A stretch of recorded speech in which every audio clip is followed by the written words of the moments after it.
지난주 우리는 하나님이 천지와 만물을 6일간 창조하신 후에 안식하심을 보면서 안식일의 의미를 살펴보았습니다. 제7일에 하나님이 안식하셨다는 내용이 2장 초반부의 내용이라면 2장의 나머지는 다시 제6일의 인간 창조로 돌아가서 어떻게 하나님이 남자와 여자를 창조하셨는지에 집중합니다. 다시 말하면 2장의 인간 창조는 1장에 있었던 인간 창조에 더해서 또 다른 인간을 창조하는 것이 아니고 여섯째 날의 인간 창조를 다시 한 번 더 상세하게 설명하는 것입니다. 인간 창조를 제가 요약해 보자면 흙으로 남자를 만드신 후에 하나님이 남자의 갈비뼈로부터 여자를 만드셨습니다. 하나님은 인간을 만드실 때 말씀으로 만들지 않으셨고 또 하나님이 두 사람을 한꺼번에 만들지 않으시고 남자를 먼저 만드신 후에 얼마 있다가 여자를 만드셨습니다. 그리고 하나님이 어쩌다가 인간을 만들어 보신 것이 아니라 뚜렷한 목적이 있으셔서 인간을 만드셨습니다. 오늘은 남자를 먼저 창조하신 후에 그를 에덴의 동산에 두신 것만 다루겠습니다. 한 절씩 살펴보겠습니다. 먼저 2장 4절을 읽어보겠습니다. 다 같이 읽겠습니다.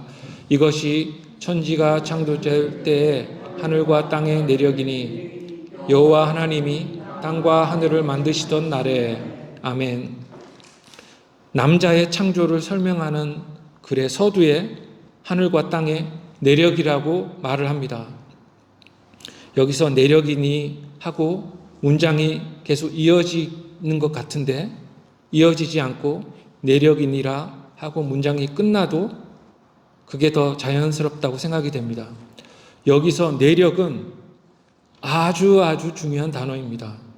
창세기에는 이 내력이라는 단어에 해당하는 그 히브리어 원어가 총 10번이 나오는데 이 10번 모두 빼놓을 수 없는 창세기의 중요한 특징이 됩니다.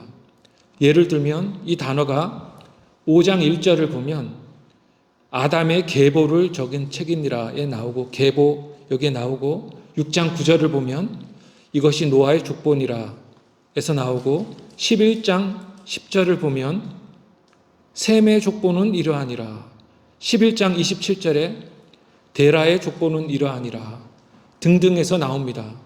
뿐만 아니라 이삭, 이스마엘, 에서, 야곱의 족보라는 표현 등에 총 10회가 나오는 것입니다. 이 중요한 히브리어 단어가 창세기에 내력으로 한번 여기 한글 성경 기준으로 내력으로 한번 계보로 한번 그리고 족보로 8번이 나옵니다. 창세기는 어떤 사람이나 그의 자손에 대해서 이야기할 때 이 단어를 사용하면서 이야기를 시작합니다.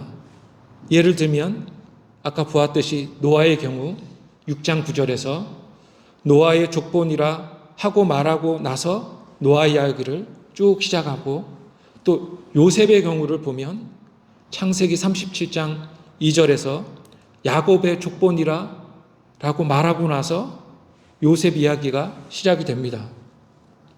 그리고 특히 구약 성경에는 다른 구약 성경에 보면 족보가 여러 곳에 나옵니다. 또 예수 그리스도께서 아브라함과 다윗의 자손으로 오셨기 때문에 메시아 혈통의 진위성을 확보하기 위해서 족보가 많이 등장한다고 할 수 있습니다.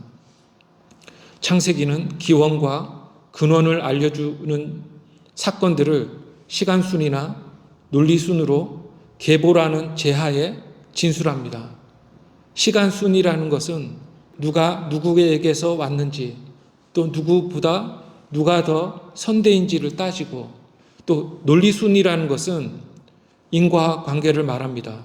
인과관계란 이 결과가 왜 일어났는지 물으면서 원인을 추적해 나가는 것입니다. 예를 들면 타락은 죄의 결과이다 라는 거죠.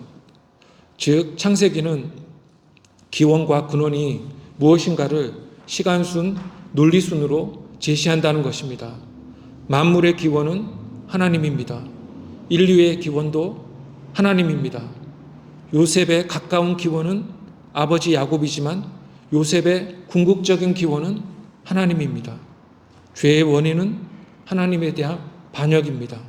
이렇게 기원과 근원의 파악을 위해 계보라고 제시하는 이유는 현재 존재하는 만물이 무작위로 생긴 것이 아니고 또 지금 일어나고 있는 많은 현상들이 원인이 없는 것이 아님을 우리에게 알려주기 위함이라는 것입니다.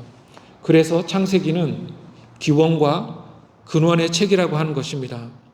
이것이 뜻하는 바는 창세기가 지금의 현상과 또 현실을 정확하게 설명할 수 있다는 것입니다.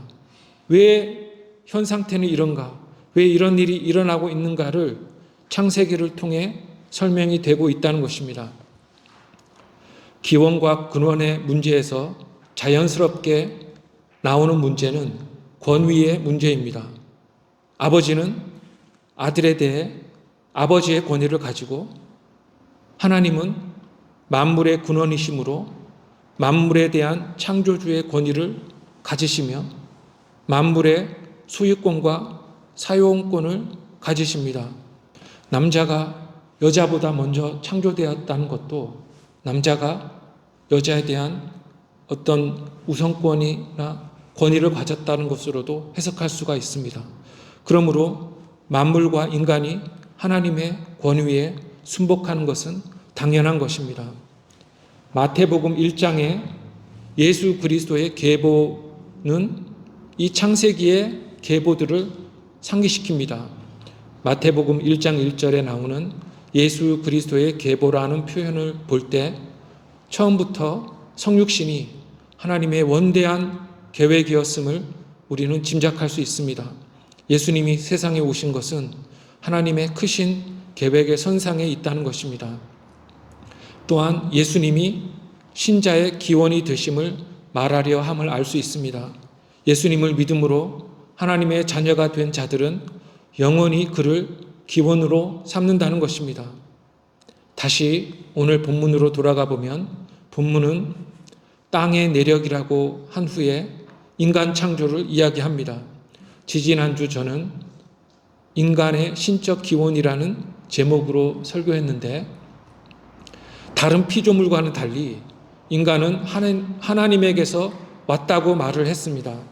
물고기는 물로부터, 새는 공중으로부터, 식물은 땅으로부터 창조되지만 하나님이 우리가 인간을 만들고라고 하신 그 구절에서 보여지듯이 인간은 우리라고 지칭하신 하나님으로부터 왔다는 것입니다. 오늘 이야기는 인간 창조의 이 이중적인 측면을 보여줍니다. 다시 말하자면 인간은 육체는 땅으로부터 왔지만 영혼은 하나님으로부터 온 존재라는 것입니다. 다음 구절을 읽어보겠습니다. 다 같이 읽겠습니다. 이 5절 여호와 하나님이 땅에 비를 내리지 아니하셨고 땅을 갈 사람도 없었으므로 들에는 초목이 아직 없었고 밭에는 채소가 나지 아니하였으며 아멘. 이 구절에서 여호와라는 하나님의 이름이 성경에서 처음으로 언급됩니다. 1장에서는 하나님의 이름이 하나님이었는데 2장에서는 이제 하나님이 인간을 창조하실 때 여호와라는 고유한 이름으로 불리십니다. 2장이 인간 창조에 대한 기록을 담고 있으므로 하나님이라는 이름은 만물과 관련하여서 여호와라는 이름은 인간과 관련하여서 불려진다고 추측할 수 있습니다. 여호와의 고유한 뜻은 스스로 있는 자라는 뜻입니다. 스스로 계신다는 하나님의 속성을 우리는 뭐라고 할까요? 자존성이라고 합니다. 영어로 여기 아세이티라고 되어 있는데 자존성입니다. 속성이라는 것은 하나님에게 있는 독특한 성품으로 정의될 수 있습니다. 물질에게는 물성이 있고 인간에게는 인성, 성품이 있다면 하나님에게는 속성이 있는 것입니다. 그래서 하나님은 스스로 계신 분이며 자기 자신을 위해 계시는 분인데 여호와라는 이름이 이 속성을 담고 있다는 것입니다. 자존성이라는 속성은 영원성을 포함합니다. 스스로 계신 분은 시간을 초월하셔서 영원히 계셔야 합니다. 인간에게는 우리에게 부모가 있고 더 올라간 웃대가 있는 기원과 근원이 있지만 하나님은 그 웃대의 기원이 없으시며 또 자기 자신이 바로 기원이신 분이십니다. 인간은 하나님이나 다른 사람들을 의지해야 살 수 있지만 하나님은 아무도 의지하지 않으셔도 홀로 계셔도 완전하신 분이십니다. 결론적으로 이 여호와라는 이름은 하나님이 자존하시며 영원하시며 독립적이시며 기원과 근원이 없으신 분이심을 드러내는 이름인 것입니다. 교리적으로 볼 때는 이 여호와는 하나님이 인간과의 언약 관계 안에서 불리시는 이름입니다. 이 언약 관계란 언약의 양 당사자가 있는데 언약의 조항들을 이행하거나 불이행함에 따라서 그 언약 당사자가 언약에 규정된 대로 보상이나 벌을 받는다는 말입니다. 이 언약 관계와 관련하여 말해질 때 하나님이 여호와라는 성어로 불리신다는 것입니다. 하나님은 인간을 만드시고 곧 언약 관계 속으로 들어가셨습니다. 5절에 이 하나님이 땅에 비를 내리지 않으셨다고 말씀합니다. 이것은 오랫동안 하나님이 비를 안 내리셨다는 말이 아니라 인간 창조가 있었던 6째 날에 당시의 상태에 대해서 말을 하는 것입니다. 당시의 상태가 사막이었다고 말하는 것은 잘못된 것입니다. 또 비가 내리지 않았다는 말은 인간이 창조된 날에 국한된 것입니다. 창조의 첫 주에 비가 안 왔다는 것은 어려운 문제가 아닙니다. 수개월간 비가 안 오는 곳이 흔히 있습니다. 이 표현이 말을 하려고 하는 것은 비를 내리거나 내리지 않게 하시는 분은 바로 하나님이시라는 것입니다. 하나님이 비를 주관하시듯이 비뿐 아니라 세상 만물의 모든 작용을 주관하시는 분이 하나님이시라는 것입니다. 그리고 인간이 나옵니다. 6째 날에 대해 말을 하고 있는데 6째 날에 땅을 갈 사람이 없었습니다. 이것이 말하려는 바는 땅을 갈 사람을 하나님이 이제 곧 창조하시리라는 것입니다. 하나님은 비를 주시는 역할을 하시고 인간은 땅을 갈아서 하나님이 만드신 땅을 아름답게 하는 역할을 한다는 것입니다. 이것을 세상 만사 모든 곳에 적용할 수 있습니다. 하나님이 하시는 일과 인간의 협력이 합작이 되어 세상의 일들이 이루어져 간다는 것입니다. 물론 인간은 하나님이 하시는 일을 알 수가 없고 하나님이 하시는 일을 할 수도 없습니다. 하나님의 일에 비하면 인간의 일은 너무나 보잘것없습니다. 그러나 세상의 일은 그렇게 돌아가는 것입니다. 천체와 날씨 등을 주관하시는 분은 하나님이신 반면에 땅을 갈며 별 볼 일 없어 보이지만 순종의 일을 감당하며 행하는 것은 인간의 의무라는 것입니다. 그래서 인간이 불순종하면 하나님의 목적을 그르는 것입니다. 하나님이 인간을 만드시는 목적은 어느 정도 여기서 암시가 됩니다. 인간을 왜 창조하셨는지를 우리가 여기서 엿볼 수 있다는 것입니다. 다음 구절 6절을 읽어보겠습니다. 시작. 안개만 땅에서 올라와 온 지면을 적셨더라. 이것 또한 6째 날의 상태를 말을 하고 있습니다. 비가 내리지 않아도 문제가 되지 않았는데 안개가 땅에서 올라왔고 그 안개가 필요한 수분을 땅에 공급했다는 것입니다. 땅에서 올라온 안개가 어느 정도의 높이에서 응축이 되어 가랑비 같은 작은 형태로 되어서 땅이 필요한 수분을 공급했다는 것입니다. 그러므로 당시의 땅이 사막이었다는 말은 터무니없습니다. 즉 비를 내리시는 하나님의 역할과 땅을 가는 인간의 역할이 존재하지만 물의 기화와 응축이라는 자연적인 법칙에 의해 저절로 작동하는 것이 만물에 있다는 것입니다. 꼭 하나님의 일하심이나 인간의 작업 이외에도 저절로 돌아가는 자연법 때문에 땅이 아름답게 보존될 수 있다는 것입니다. 바로 다음 절에서 하나님은 남자와 여자를 순서대로 창조하시는데 남자를 먼저 흙으로 만드십니다. 2장 7절을 보면 여호와 하나님이, 여기서 하나님의 이름이 여호와라고 나오는데, 여호와 하나님이 땅의 흙으로 사람을 지으시고 생기를 그 코에 불어넣으시니 사람이 생명이 되니라고 말씀합니다. 인간 창조는 다른 만물의 창조와 확연히 다릅니다. 하나님이 다른 것을 창조하실 때는 말씀으로 모든 종류를 즉각적으로 창조하셨습니다. 그러나 하나님이 인간을 만드실 때는 그렇게 하지 않으셨습니다. 인간은 특별하게 창조된 영예로운 존재임을 알 수가 있습니다. 우리가 찰흙으로 형상이나 또 토기를 만드는 것처럼 하나님이 흙과 물을 적절히 이겨서 사람 모양을 이렇게 만드셨습니다. 인간의 물리적 구조는 흙, 즉 육체라는 것입니다. 성경에서 흙은 세상에서 가장 가치가 없는 것으로 말해집니다. 사람의 육신이 무가치한 것에서 왔다는 것입니다. 생명 없는 육신 덩어리는 동물과 다름이 없다는 것입니다. 하나님은 먼저 흙으로 인간의 형태를 만드신 후에 그 코에 생기를 훅 불어넣으셨습니다.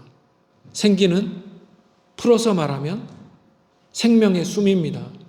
흙으로 빚어진 이 덩어리에 하나님이 생명의 숨을 불어넣으시니 그 덩어리가 살아있는 생물이 되었습니다. 한편으로 사람의 육신은 흙에서 왔지만 다른 한편으로 사람의 생명이 그 외부로부터 왔다는 것입니다. 즉 생명은 하나님이 외부로부터 주어진 것이며 또 하나님에게서 온 것이며 하나님이 기원이라는 것입니다. 그래서 생명은 고귀한 것입니다. 흙덩어리는 가치가 하나도 없지만 흙이 생명을 얻어서 고귀한 존재가 되었다는 것입니다. 7절은 사람이 생명이 되니라고 말씀합니다. 살아있는 존재라는 말입니다. 이로써 재료로 말하자면 동물의 것과 같은 흙덩어리가 가장 탁월한 피조물이 되었습니다. 이렇게 인간은 땅에서 온 동시에 하나님께로부터 온 특별한 존재입니다. 인간은 재료는 땅에서 생명은 하나님에게서 받은 존재입니다. 이렇게 하나님은 남자를 먼저 만드셨습니다. 동물의 경우는 한꺼번에 암수를 만드셨지만 인간의 경우는 따로 만드셨습니다. 그리고 하나님이 남자를 에덴의 동산에 두셨습니다. 8절을 읽어보겠습니다. 다 같이 읽어보겠습니다. 시작. 여호와 하나님이 동방의 에덴에 동산을 창설하시고 그 지으신 사람을 거기 두시니라. 아멘. 여기서 하나님이 여호와로 불리신 것을 주목하십시오. 그리고 동방은 해가 떠오르는 곳입니다. 그래서 빛과 생명을 의미합니다. 동쪽을 부정적으로 해석하는 경향이 있는데 여기서는 그럴 필요가 없습니다. 성경에서 동쪽으로의 이동을 부정적으로 말하고 있긴 합니다. 하지만 여기선 그렇지 않고 빛과 생명을 뜻한다고 봐도 무방합니다. 그래서 동산이 햇볕이 잘 드는 아주 좋은 곳에 위치했다는 것입니다. 그리고 에덴이란 말은 기쁨, 희락을 뜻합니다. 그러나 이것은 이름에 불과하기 때문에 이렇게만 하고 넘어가겠습니다. 에덴은 고유명사이고 동방과 동산은 보통 명사입니다. 그래서 그 이름의 의미를 크게 부각시키지 않겠습니다. 그리고 동산이란 말이 나옵니다. 동산은 담을 친 곳을 의미합니다. 1장에서 하나님의 창조의 원리가 나누고 채우는 것이라고 하였습니다. 하나님이 아담만의 영역을 담을 쳐서 둘러서 한정하시고 그에게 주신 것입니다. 저는 에덴의 동산을 한 개인에게 맡기신 사역의 영역으로 해석합니다. 즉 동산이란 한 개인에게 가르라고 또는 경작하라고 하나님이 맡기신 땅이라는 것입니다. 하나님이 땅을 가는 일을 인간에게 맡기시지만 전 세상 모든 땅을 다 가려고 하지 않으시고 그에게 속한 영역만 주셔서 그 땅만 가려고 하시는 것입니다. 그래서 에덴의 동산을 주신 것입니다. 그래서 그런 의미에서 담을 쳐서 주셨다는 것이 말이 됩니다. 할 수 없는 양을 주시는 것이 아니라 감당할 수 있는 그 양만큼만 보일 수 있게 담을 쳐서 주셨다는 것입니다. 그래서 동산은 우리에게 주신 사명 혹은 인생의 목적으로 해석하는 것이 올바른 것입니다. 세상에 태어난 한 사람이 가장 중요하게 여겨야 할 것은 하나님과 하나님이 주신 창조의 목적이라는 것입니다. 사람은 하나님과 하나님이 맡기신 목적을 세상에서 가장 중요히 여기고 받들어야 한다는 것입니다. 즉 동산은 천국이 아니라 낙원이 아니라 하나님이 맡기신 사명의 자리입니다. 앞에서 땅을 갈다라는 표현에 이 갈다는 성경에서 매우 중요한 단어입니다. 이 단어 갈다라는 이 단어가 2장 15절에 다시 나오는데 2장 15절을 보면 여호와 하나님이 그 사람을 이끌어 에덴 동산에 두어 그것을 경작하며 지키게 하셨다고 합니다. 이 15절에 경작하다가 2장 5절에 갈다입니다. 그 단어의 히브리 원어는 그 의미가 예배하다, 섬기다, 봉사하다로도 번역되는 단어입니다. 저는 이전교회에서 이 단어를 여러 번 설명했습니다. 영어에서 가장 가까운 단어가 serve입니다. 하나님을 serve하고 이웃을 serve한다는 이 동일한 단어가 갈다, 경작하다 또는 예배하다로 다르게 번역이 된다는 것입니다. 히브리어나 영어로는 한 단어인데 한국말은 꼭 이 두 단어로 나눠서 다른 단어를 사용한다는 것입니다. 놀라운 사실은 갈다와 예배하다가 히브리 원어가 동일하다는 것인데 이것을 어떻게 이해할 수 있을까요? 인간 본연의 본질적인 의무라서 그렇지 않을까요? 우리는 갈다와 예배하다라는 이 두 단어에 대해 한글의 받들다가 원어에 가장 가깝다고 생각합니다. 즉 하나님을 받들고 하나님이 주신 목적을 받든다고 말할 수 있는 것입니다. 이 한국어의 받들다와 영어의 serve가 경작하다, 예배하다, 섬기다, 갈다를 의미한다는 것입니다. 풀이 나지 않고 황폐했던 땅을 인간이 갈고 경작하여 세상을 아름답게 해야 했던 것이 하나님이 인간을 만드신 목적이었는데 아담은 이 뜻을 받들어야 했으며 이것을 위해 하나님은 아담을 만들어 이 동산에 두셨던 것입니다. 이제 말씀을 맺겠습니다. 영원하신 하나님은 천지와 만물을 만드시고 인간을 지으셨습니다. 인간을 지으신 이유는 비어있고 풀이 자라지 않는 땅을 갈게 하기 위함이었습니다. 결국에 인간을 통해 풀이 자라고 세상은 아름다워질 것이었고 그것을 하나님이 원하셨던 것입니다. 복음은 세상을 아름답게 합니다. 저는 자주 100년 전 옛날의 한국을 생각해 봅니다. 조선 말의 상황은 비참하고 황폐했지만 선교사들을 통해 들어온 복음 때문에 한반도 땅은 완전히 변했습니다. 땅도 복을 받고 민족도 육적인 복과 영적인 복을 동시에 받았습니다. 구한말 한국에 왔던 미국의 선교사들이 고백한 것들을 저는 기억해 봅니다. 당시에 젊고 최고로 똑똑했던 선교사들이 한국에 도착해서 한국의 황폐함을 보면서 풀 한 폭이 안 나는 이 저주의 땅을 보면서 절망해 했습니다. 그러면서 토로하면서 기도한 내용이 지금까지 남아 있는데 그들의 좌절을 이해할 것 같습니다. 하나님, 제가 왜 이런 땅에서 도대체 무엇을 할 수 있을까요? 라고 그들이 좌절해 했습니다.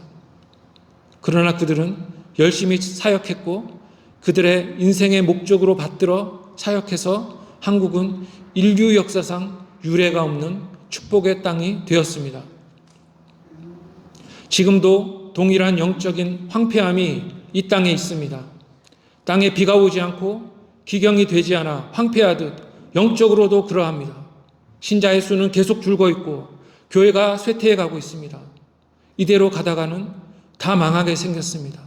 이 땅을 갈고 교회를 지키라고 하나님이 우리를 여기 보내신 것입니다.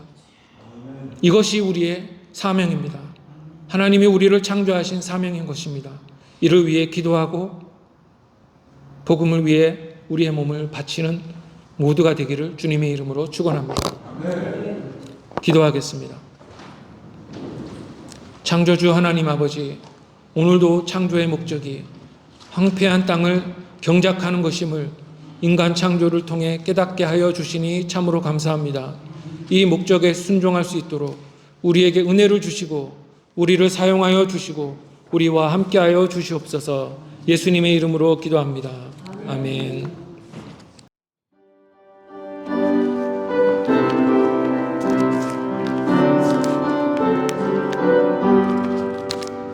하나님 아버지 주신 책은 귀하고 중하신 말씀일세.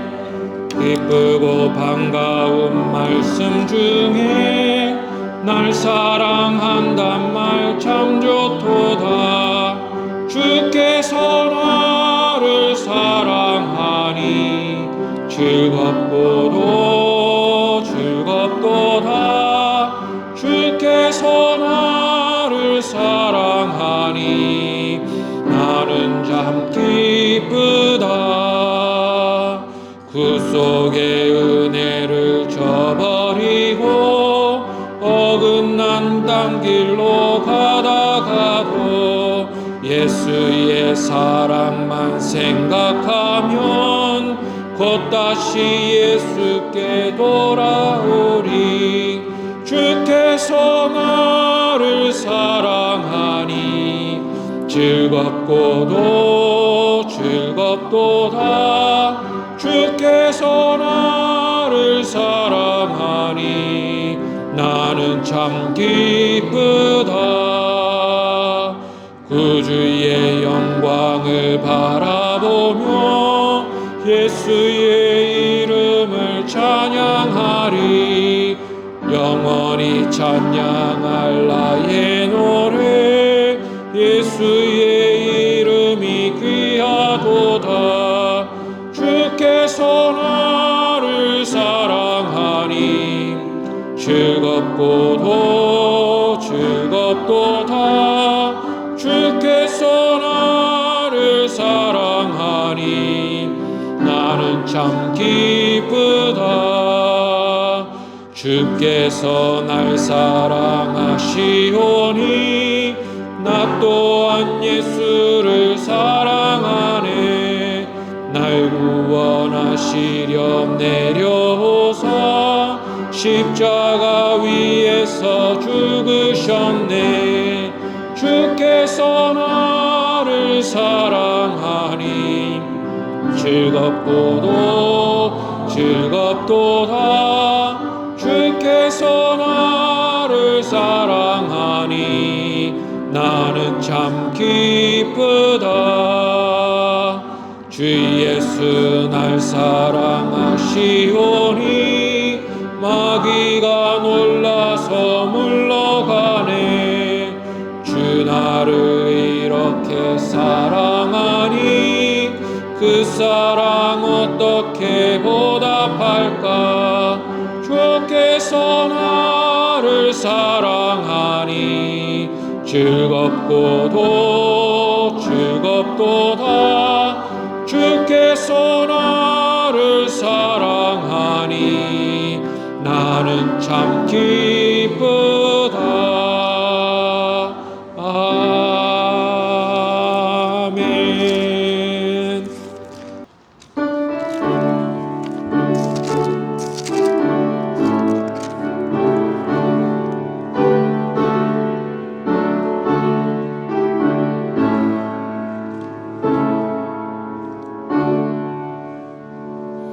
큰 죄